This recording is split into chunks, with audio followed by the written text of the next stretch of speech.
An announcement or a warning? All of the above. Calibration.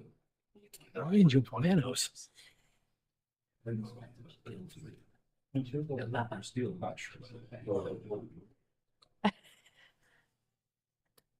don't care.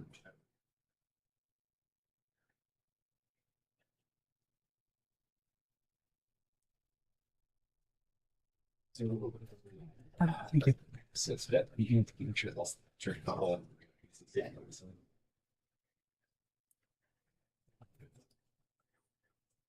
As we want.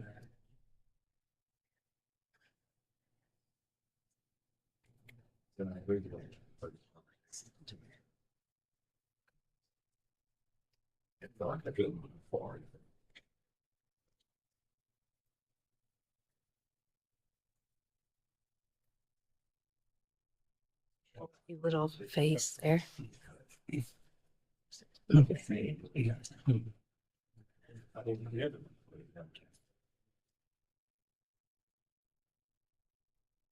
Yep, it's maximized. Yeah. Is it good? Yeah. Substantial. Landscape.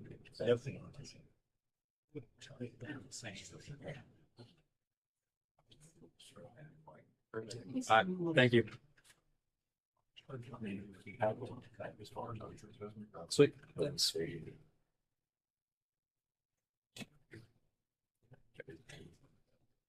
course, right. So it was the first game. At 6 p.m., we will call this meeting to order. Start with our roll call. Matt Moore. Here. Bill Bork. Here. Kathleen Harris. Here. Bo Lamons. Here. James Mathis. Here. Valley Millard. Here. Mike Warren is not here. We will need a motion to excuse Mike. So moved. Second. All in favor? Aye. Opposed? Motion passes. Please join us in the Pledge of Allegiance. I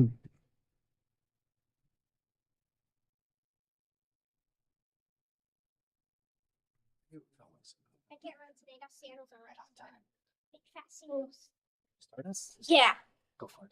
I pledge allegiance to the flag of the United States of America and to the republic for which it stands, one nation, under God, indivisible, with liberty and justice for all.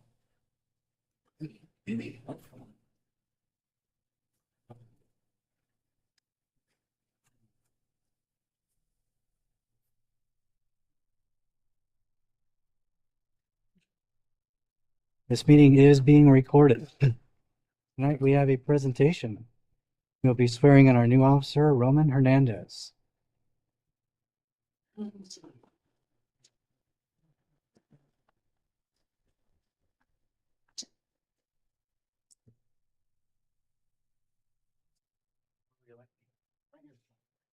raise your right hand and repeat after me. I, Roman Hernandez, I, Roman Hernandez, having been duly appointed to the office of Police Patrolman having been duly appointed to the office of Police Patrolman for the city of Ephrata, Washington, for the city of Ephrata, Washington, do solemnly swear or affirm do solemnly swear or affirm that I am a citizen of the United States, that I am a citizen of the United States, that I will faithfully and impartially that I will faithfully and impartially perform the duties of my office perform the duties of my office as prescribed by law and to the best of my ability, as prescribed by law to the best of my abilities, abide by the law enforcement code of ethics, abide by the law, code enforcement ethics, that I will support and maintain that I will support and maintain the ordinances of the city of Ephrata, the ordinance of the city of Ephrata, laws and the Constitution the laws and the Constitution of the state of Washington and the United States of America. of the state of Washington, and the United States of America. Congratulations.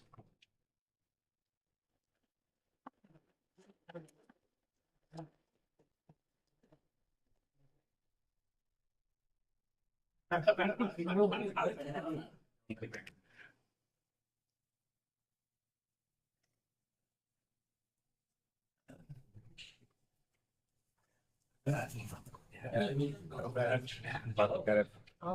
bad. But you don't. They do.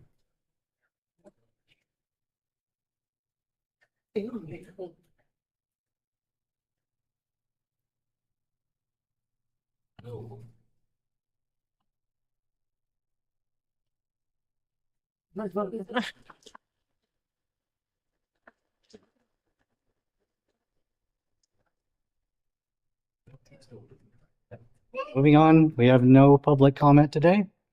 We are moving to the consent agenda. We need a motion to accept the consent agenda. So moved. Second.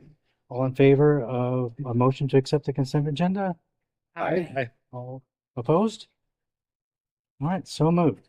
Mr. Mayor, if, I'm sorry. real quick, for clarification, Mhm. we thought we were amending the agenda. We are not amending the agenda. Perfect. So the item under additions and corrections, item 7D is actually an agenda item. I apologize for those. Yeah, we don't. We will be moving down to Section 7, resolutions. First up, we have R26-035, A Street Grant Amendment Number 2. Thank you, Dave.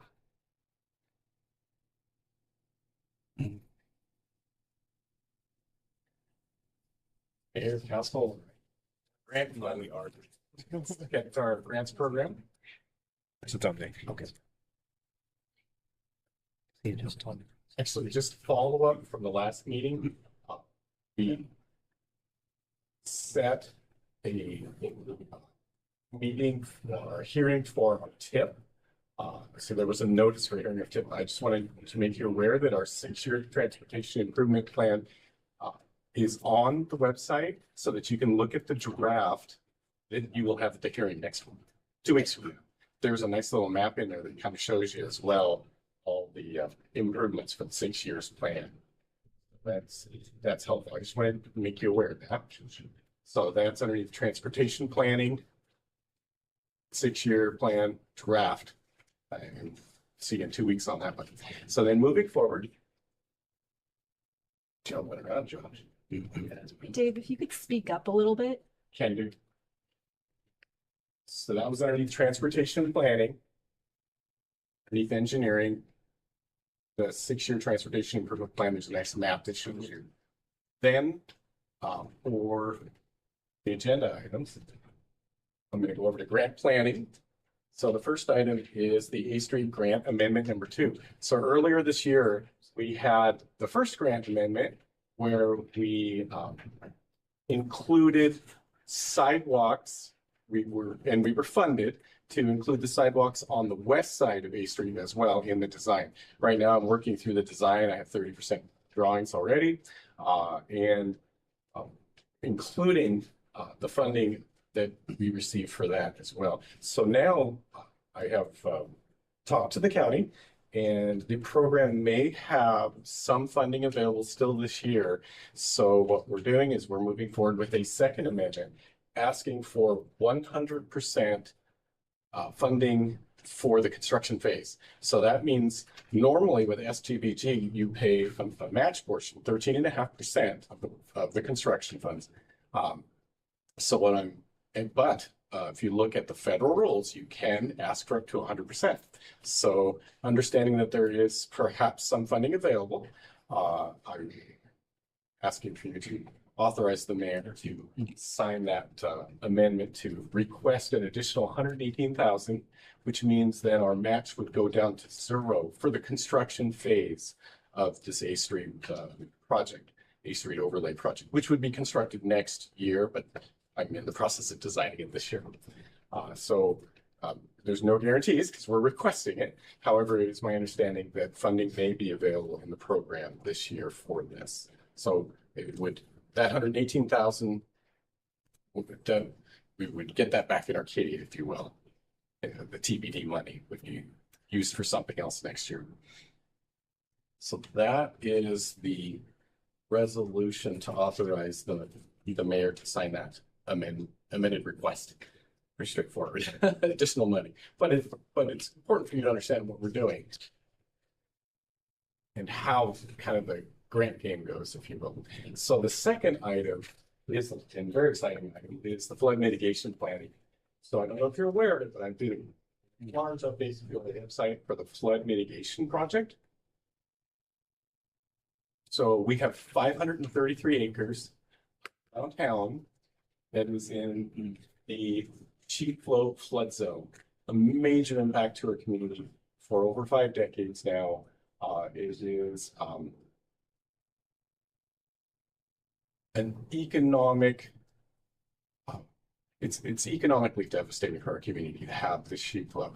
So in this flood zone, for not just flood insurance, but also anytime you do any type of construction, anytime a business comes in to invest, this becomes an item, right? So the goal would be, and if you get a chance, look at our website underneath our new flood mitigation project area underneath our page on our website. So we have a 3-phase plan. The first phase is what we're doing right now. We're going after a grant. I'm sorry, Dave, can I interrupt you for Yes. a second? We've got to vote on the first Right. one before we move on to the second one. Cool. Well, this would actually fund both. This would fund. So you have, no, you have two different. A Street first. Oh, A Street. Yeah. first. I stand corrected. Yeah. One at a time.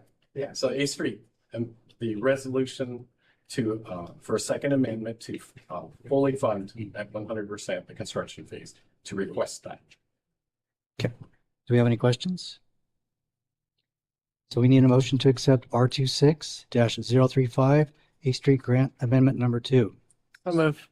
Second. All in favor? Aye. Opposed? Accepted. Moving on, Dave. Thank you. So excited about this stuff.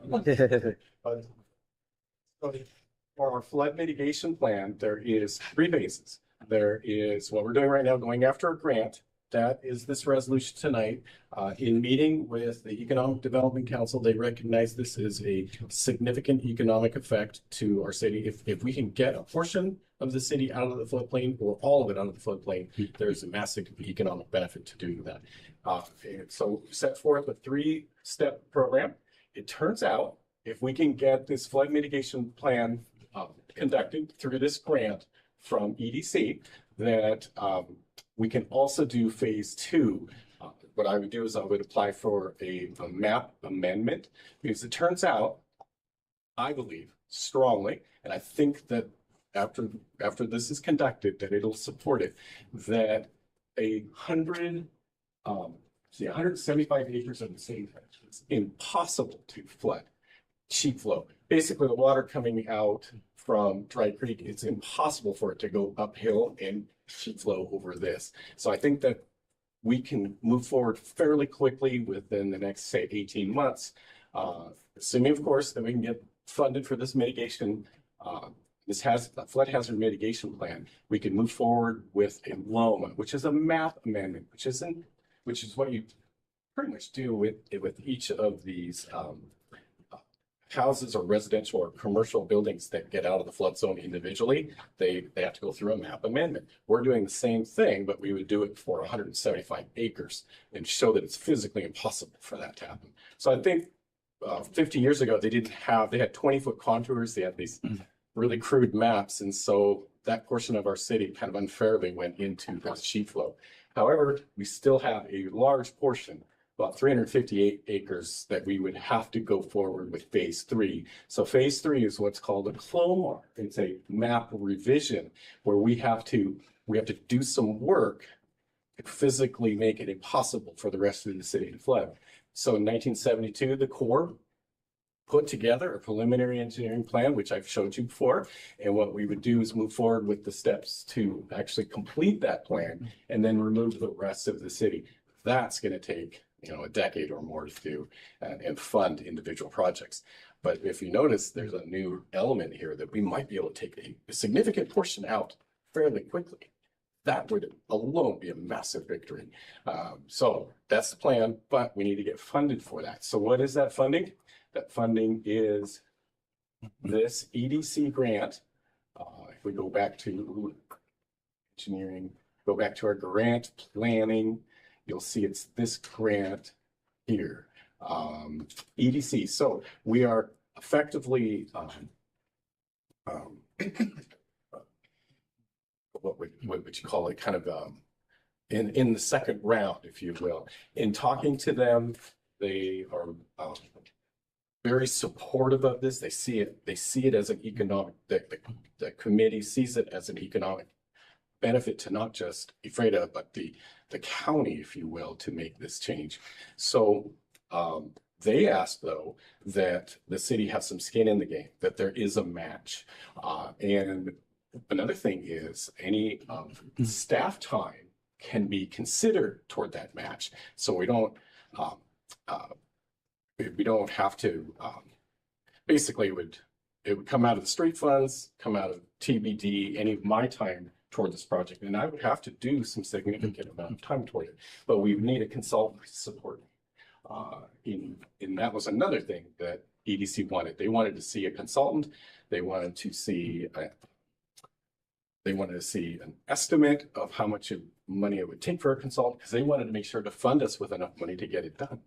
That's great. That's kind of the opposite of what you think.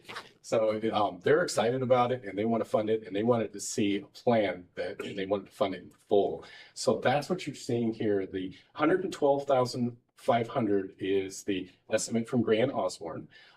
This is a project that Grant Osborne has worked on a bit in the past.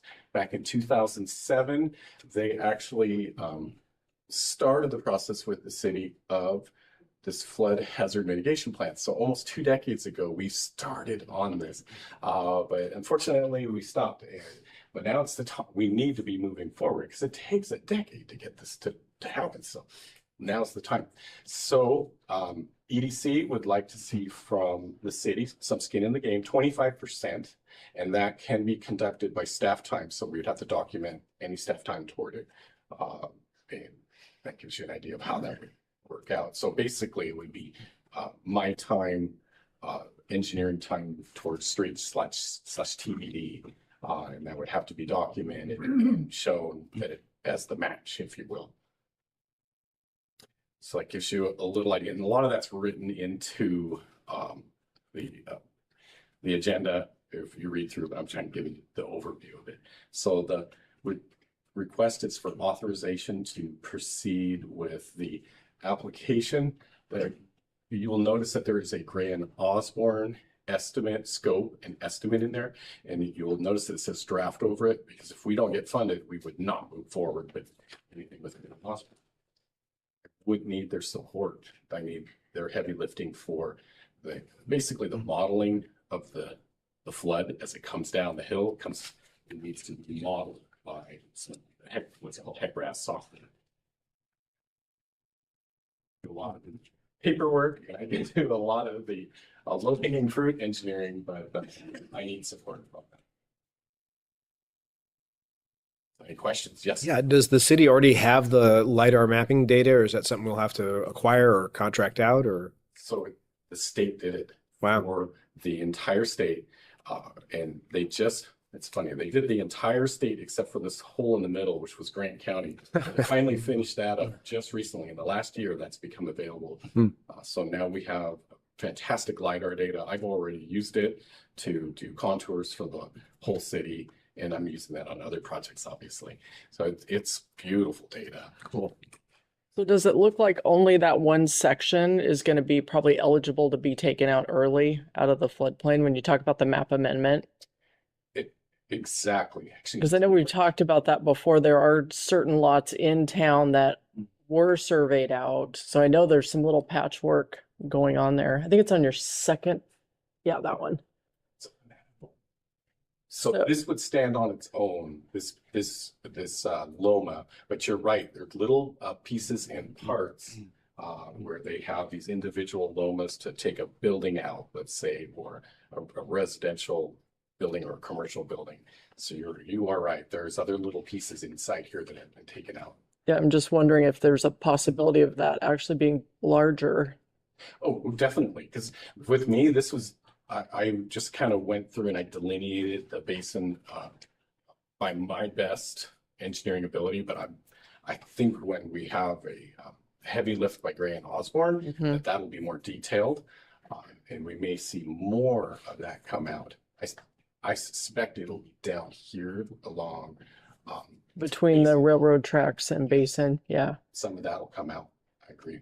And on your last slide there that you had on the plan, when you're talking about that 4-phase, like the collection basin and some of those things, does that have to all be completed before we're looking at something to be done? So there's no possible of we do a couple things and then we can get maybe a little more out. We're just gonna have to bite the bullet and do it all.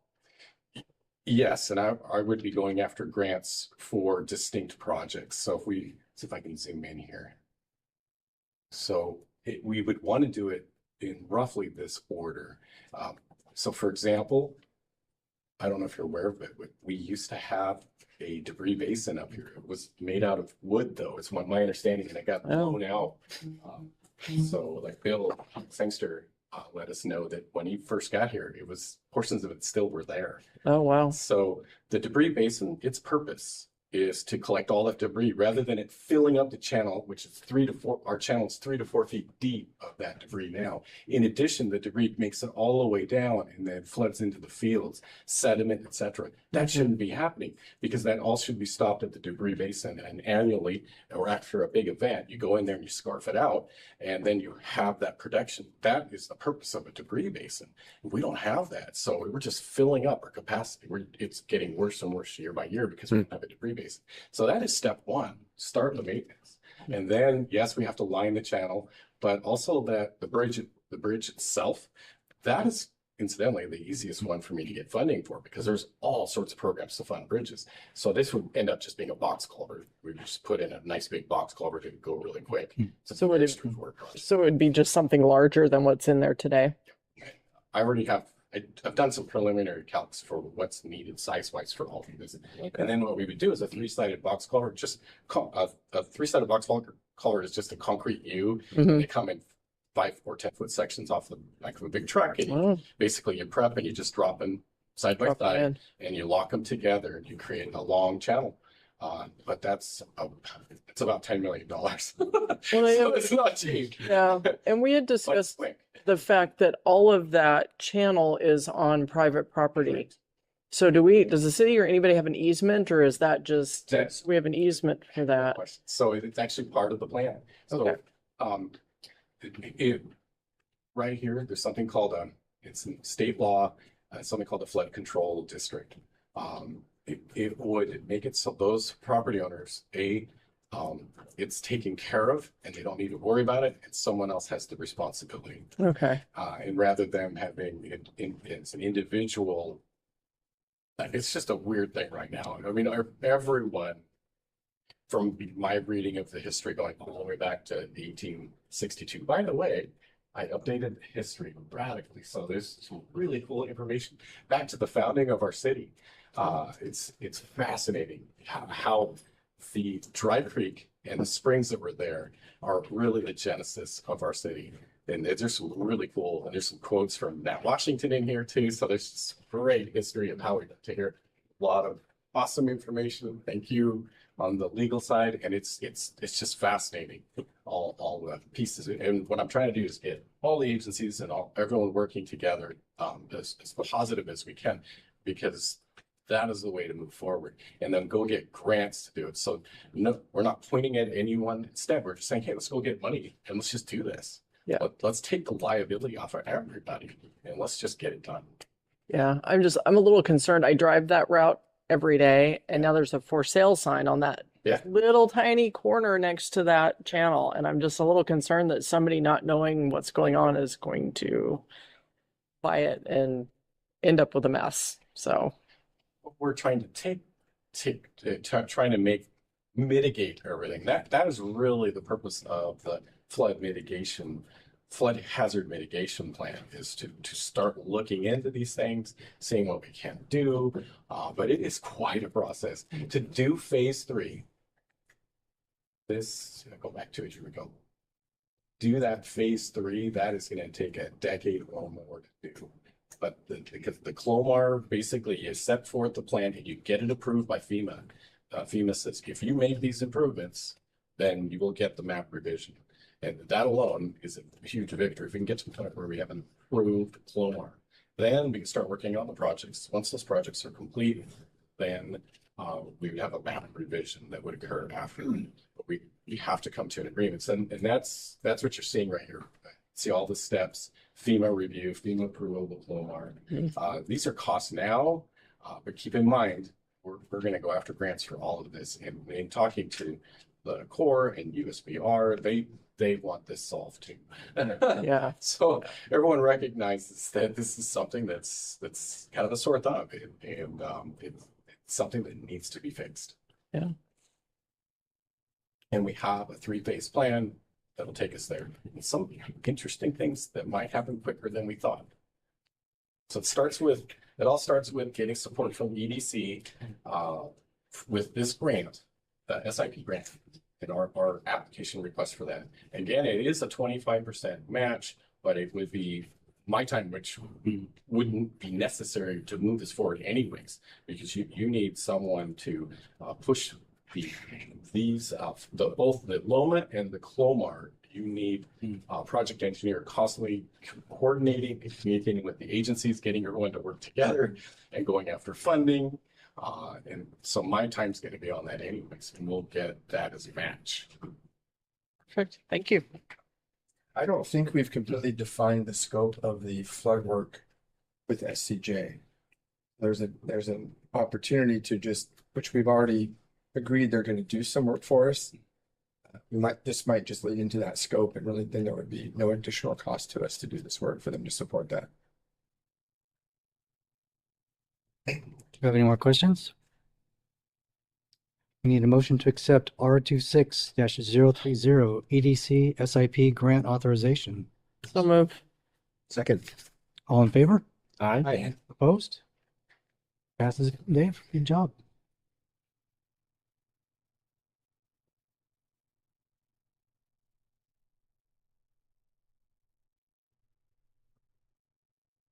Moving on to our next resolution, R26-029 procurement policy update.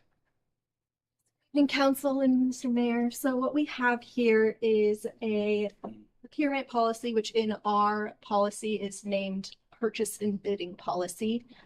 And what happened is during our last audit, they requested that we update our policy.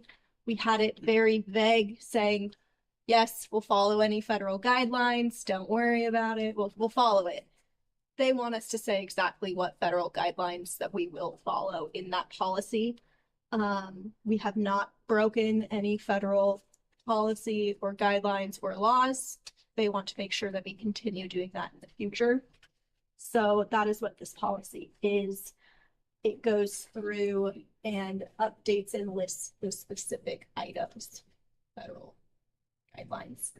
There has been some technical changes due to legal citations, but it is non-substantive, so not in there. Do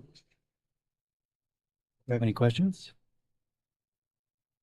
All right, we need a motion to accept R26-029 procurement policy update. So moved. Second. All in favor? Aye. Opposed?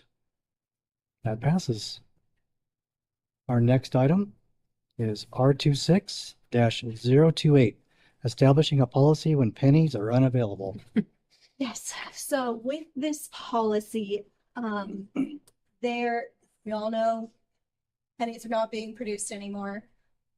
During the last fee schedule, we set everything to be to the nearest quarter because we were aware of that, or at least to the nearest nickel. With some of our rounding, our fees for water and sewer specifically are per 1,000 gallons, but we bill to 100 gallons. So there's some change there that we miss because we bill lower. I'm sure at some point probably we weren't able to get to 100 gallons, so they were doing 1,000. Software updates, we were able to read it lower. With this, we're not wanting to round bills. Our software system hasn't come up with that update yet to automatically round bills from 13 cents to 15 cents. What we would like to do is if someone pays in cash and their bill is 13 cents, whatever it is. We would just like to receive the 15 cents because change is not available, put the 2 cents as credit onto their account. That way we're not having to give them any change back, but they're still getting credit for every penny that they pay. There is a new state law coming out June 11th that gives us the ability to round. And once our software is able to do that, we might move that direction possibly for 2027. But this is a small band-aid we can put on for right now. Do we have any questions? Need a motion to accept R26028, establishing a policy when pennies are unavailable. So moved. Second? All in favor? Aye. Opposed? Passes as well. Section 8, items for council consideration. Up first, we have 7-0H, Kratom product discussion. Yeah, so at the request of a couple of council members, asked that we put together some information related to the sale of what is 7OH or Kratom product. Have some information that was included in your packet, including a presentation that was put together by the health district. The health district has recently passed a resolution recommending that we ban the sale of the product within our city limits, and they've shared that with everybody in Grant County. You'll see several examples of other places around us that have also done that. So we'll put put it in front of you and ask for your direction if this is something you'd like us to do, in which case we'll put together an ordinance or not, or have the discussion of if you think it's appropriate for you to do so or not. Personally, I'm always reluctant to jump out ahead of the FDA on stuff like this because you're just going to create a lot of confusion.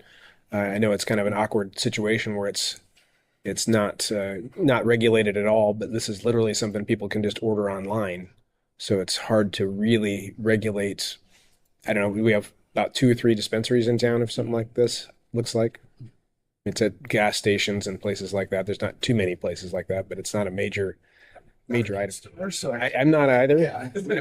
This is web education in about 20 minutes, but yeah. Yeah.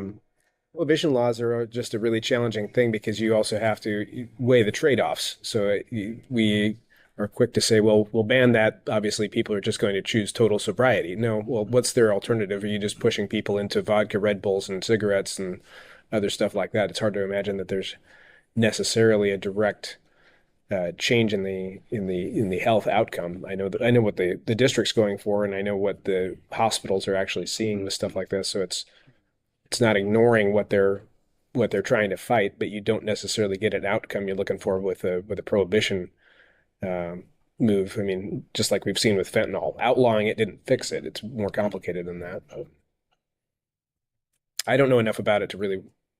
I'm not going to go to bat for it, but I certainly can't say that this is on my radar of things that concern. More discussion?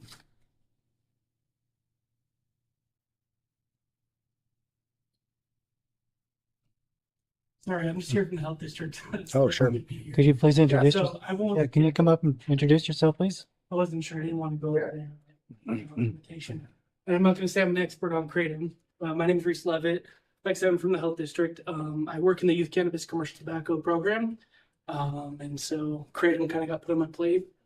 And so I can give a little background or I can answer questions. I'm not sure what you guys were looking for, but the reason that the resolution came about is it's not necessarily kratom on its own. Kratom has been around for a long time. In the States, it's been about a decade, give or take, from when it was first introduced. One of the chemicals in kratom is 7-OH, and that's the bigger concern. At this point in time, there's synthetic 7-OH, which again, like I said, it comes from the kratom plant.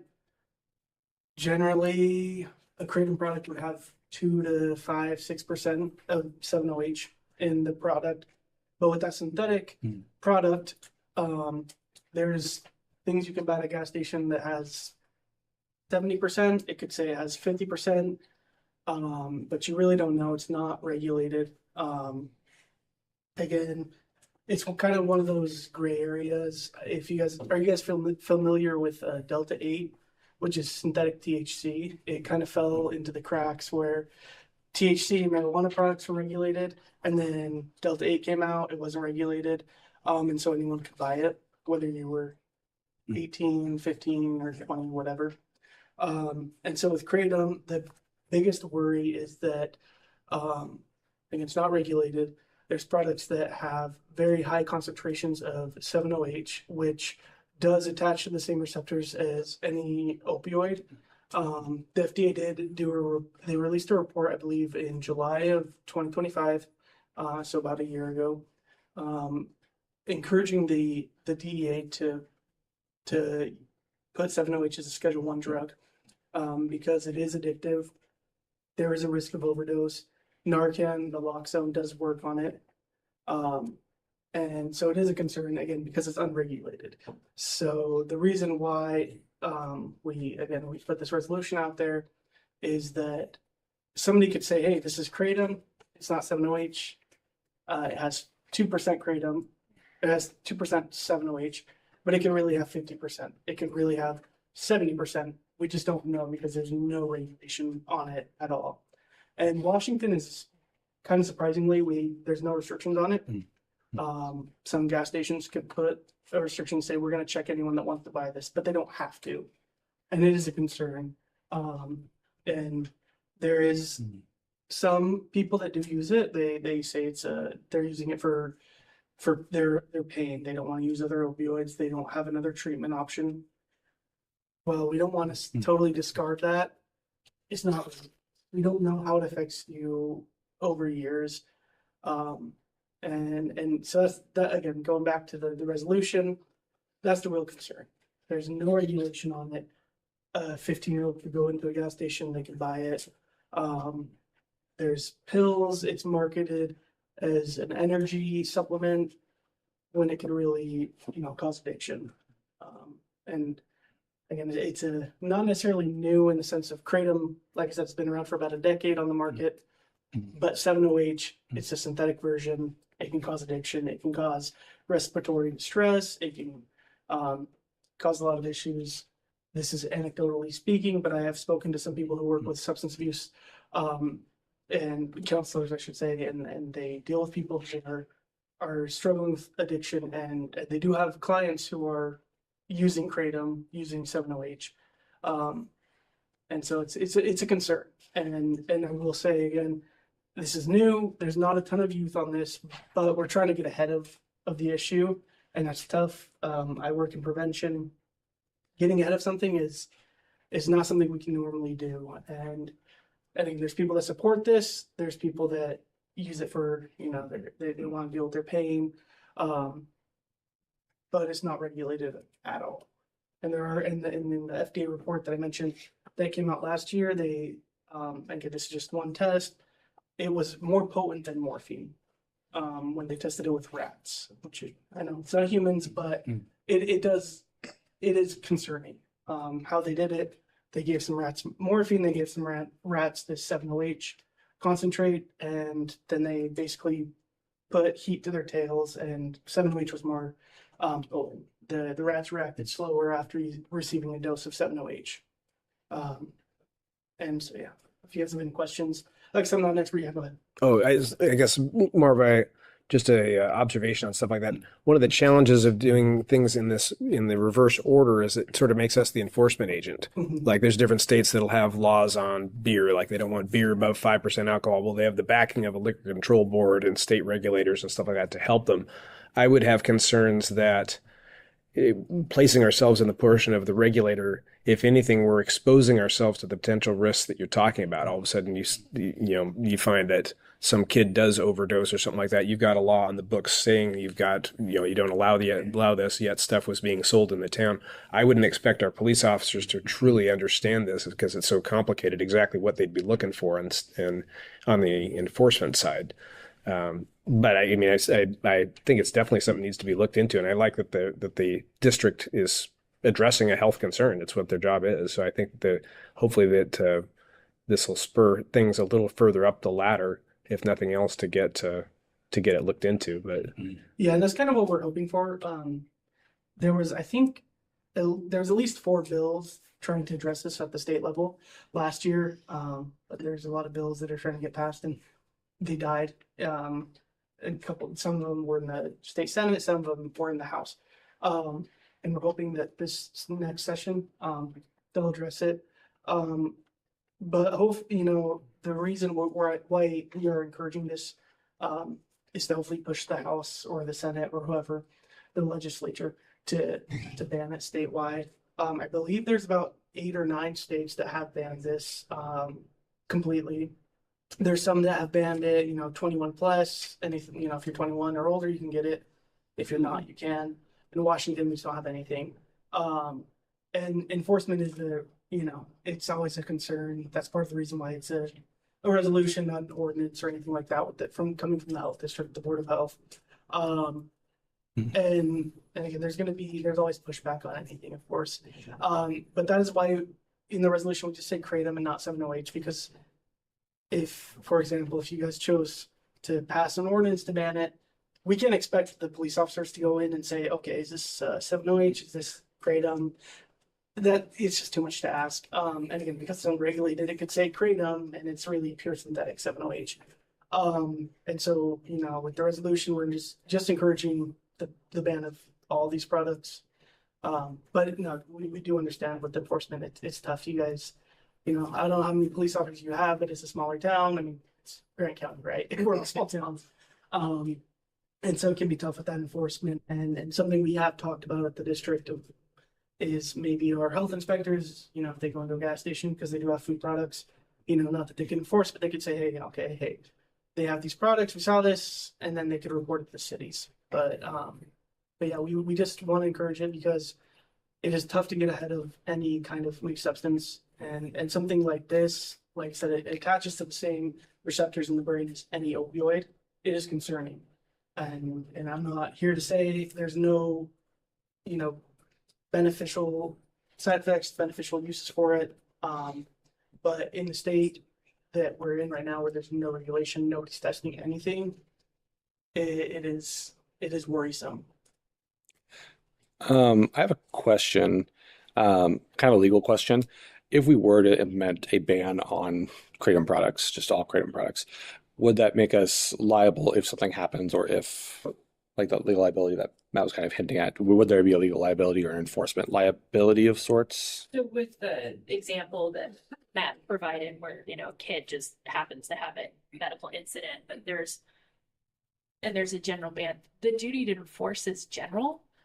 So unless the city was specifically on notice that a store was selling the drug and was allowing it to continue, that might create some liability.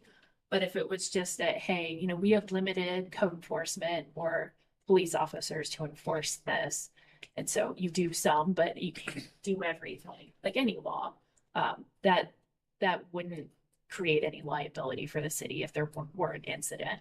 I'll just add, I represent the city board too, and even smaller than Ephrata, obviously, but the council's concern there was the access to children, given the strong effects of this substance, that since it's completely unregulated and that children could get access to it. If you're an adult, you make your own choices.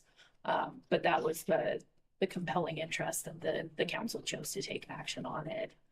I agree. I think the state is going to regulate in the next legislative session. So it's up to the council to determine what they want to do in that gap. You mentioned that there was some discussion about the DEA making it a Schedule 1.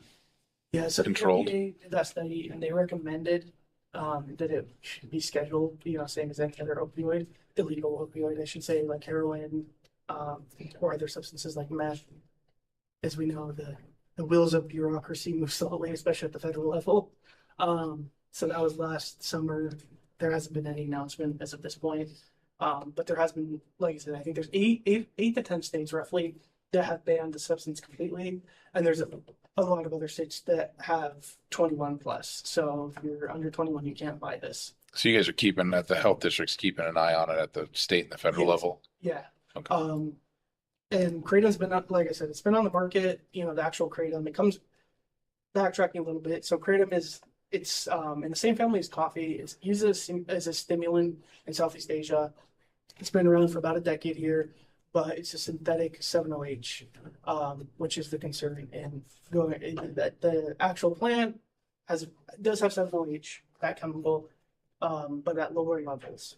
But because there's no regulation, somebody could say it's just Kratom, it's natural, it comes from the plants, the leaves all ground up, but it could actually have the synthetic 7-OH. To me, this is kind of reminiscent of the days of the whole bath salts when that was popular, and then the federal government regulates it, and then companies figure out how to change the molecular compound of it, and then it's no longer this anymore. It's this, which isn't controlled, and so.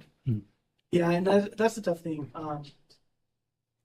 With any of these substances, if you can make money on it, somebody's going to find a way to do it. And that's why in the resolution, we recommend just any Kratom product. And so 7-OH is a chemical compound that does come from the Kratom plant. And so that resolution would cover anything. So it could say, oh, we're just Kratom. Okay, we'll have 7-OH in it. Sorry, I should say, that's why the resolution would encourage banning 7-OH, not just Kratom. Because Kratom does have 7-OH in it. It generally, naturally, it's lower levels, but there's nobody checking to say, okay, anything over 10%, you can't sell it. Nobody's checking that. And it's, again, because there's no regulation, somebody could market it as an energy drink, because that's kind of how Kratom is used in Southeast Asia, where it originates from. But this energy supplement could have 50% 7-OH. It's an ever evolving system with new products. Like so, especially with synthetic drugs, Delta 8, which was the synthetic version of THC, that was new when THC was regulated. That didn't exist. And then it popped up because there was a market for people under 21 who wanted THC products. And so trying to get ahead of this, this resolution is trying to get ahead of 7-OH. And you mentioned prevention earlier as well. Is the health district preparing literature to, like Boys and Girls Club, or going out and speaking on an education basis for the youth? So unfortunately, there's no funding available at this moment for Kratom. Like I said, I work in youth cannabis and commercial tobacco prevention, and this being a concern for youth access, it kind of got put on my plate, and I think it's a legitimate concern. And so we put the health district, myself and others, we have put together information on 7-OH. We are sharing it out. It's been brought up at multiple city council meetings prior to the resolution throughout the state. I think it was sent out. I think Maria, my supervisor, sent it to the city. There's Cle Elum, Warden, Othello, Spokane, and Spokane Valley have banned any 7-OH Kratom products. But because 7-OH, again, is a newer product, well, the synthetic version is newer, there's not a lot of information on it. There's not a lot of prevention materials, the federal government or the state government. There's no funding for Kratom prevention. And like I said, trying to get ahead of it, I think it's gonna, an ounce of prevention is worth a pound of cure, is the quote I always go back to. And so if we can get ahead of this, right now there are lower levels, very low levels of youth usage, but we don't want this to pop up on TikTok or any social media platform, but especially TikTok. And then to have kids go out and see that it's available in gas stations, or convenience stores or anything like that. Thank you.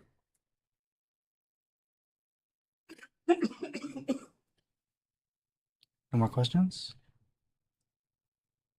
Thank you for your time and That was a we're great always presentation. Thank you. Somebody want my contact or somebody's Yeah, contact. thank you. Perfect. We appreciate that. Thank you. Thank you for your time.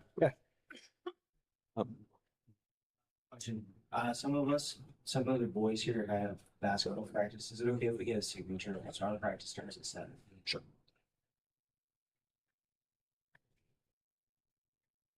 All right.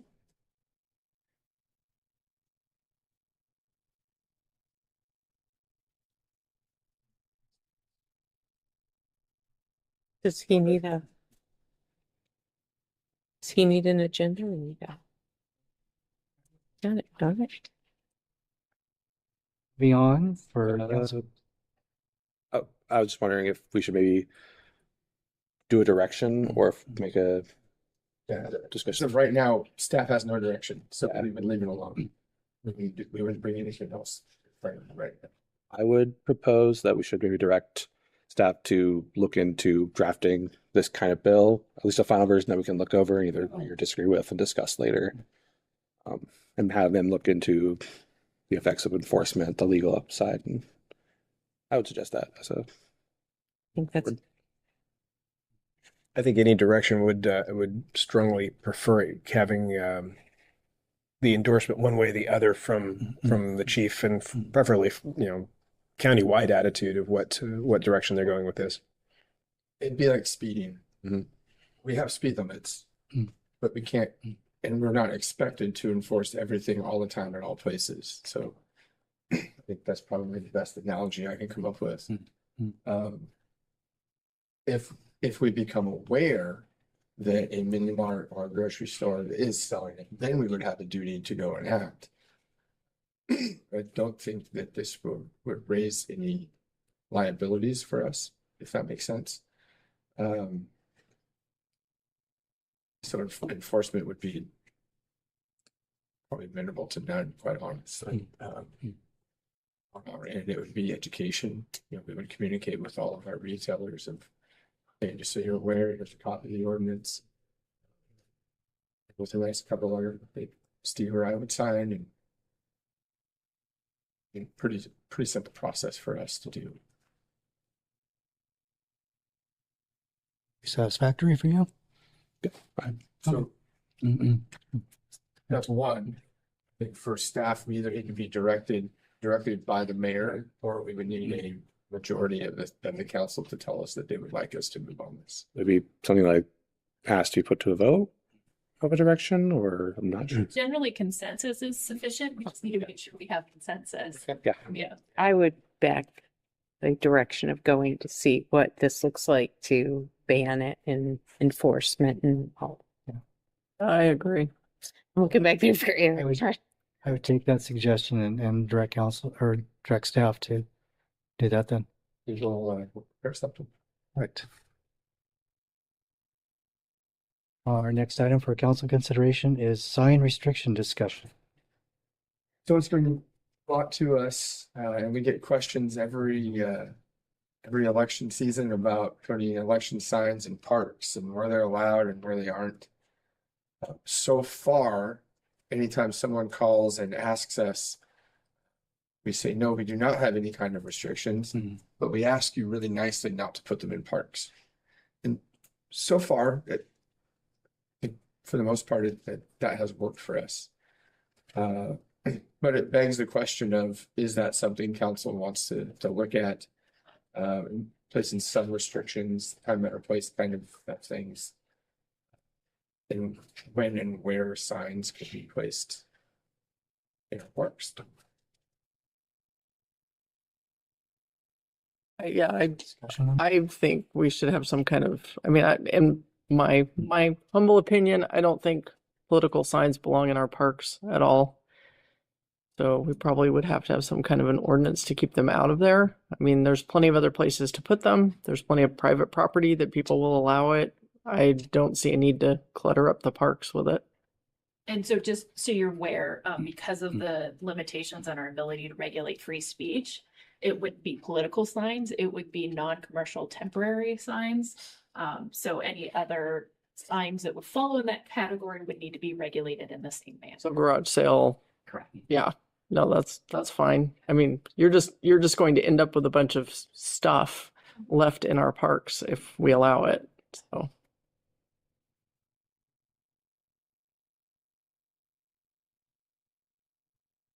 More discussion? So again, we would need a consensus if you want us to bring something forward. I'd like to see something like that. Can we take a vote that way? yeah, Straw poll. straw poll, yeah. There you go. Yes. Yes. Kind of indifferent on that one. I'm indifferent. Some cities I've seen have like one dedicated area. Like this is a place you can go put a sign if you want to put a sign. Any sign you want to put, as long as it's not offensive, discriminatory. Here's a place to do it. Open to that. I'm also open to no signs. I'm indifferent. Do they spell out what is discriminatory, what is offensive, and all of that? Or because we've had that discussion.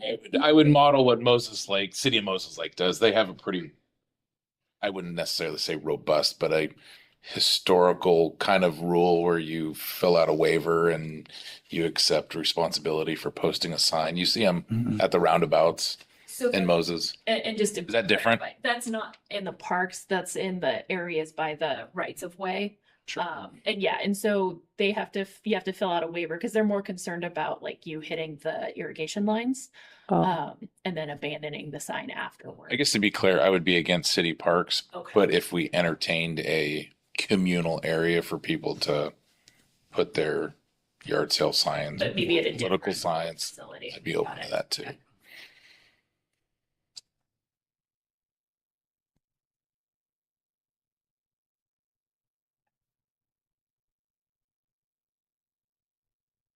We need any action on that? I think we got some action. Perfect. Okay, moving on. Section 10, administration reports. All thing I really have for you is, as you know, a few meetings ago, we tasked a subcommittee reviewing our council rules, which were a bit dated. Special thank you to Councilor Millard, Bork, and the mayor. They've contributed significant time into reviewing those. We have a very rough draft right now. We're going to clean up, pass it on to Anna to make sure she's okay with it. We'll bring that back to you for review. Next meeting, and we get to it this week, the next week or two. Again, I can't thank Valley and Phil and the mayor enough. They came in, they read ahead, like they didn't just come in and look, like they had notes, they did their homework. And that made it go very, very smoothly. So a special thank you to the three of you for being prepared. Appreciate that very much. Awesome. Rob was extremely impressed. He was not expecting that. Have any other business? Okay, with that, we can adjourn this meeting. That wasn't.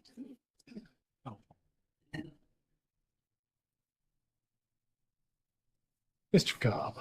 Yes. Do you Oh. one of these? Yes. Thank you.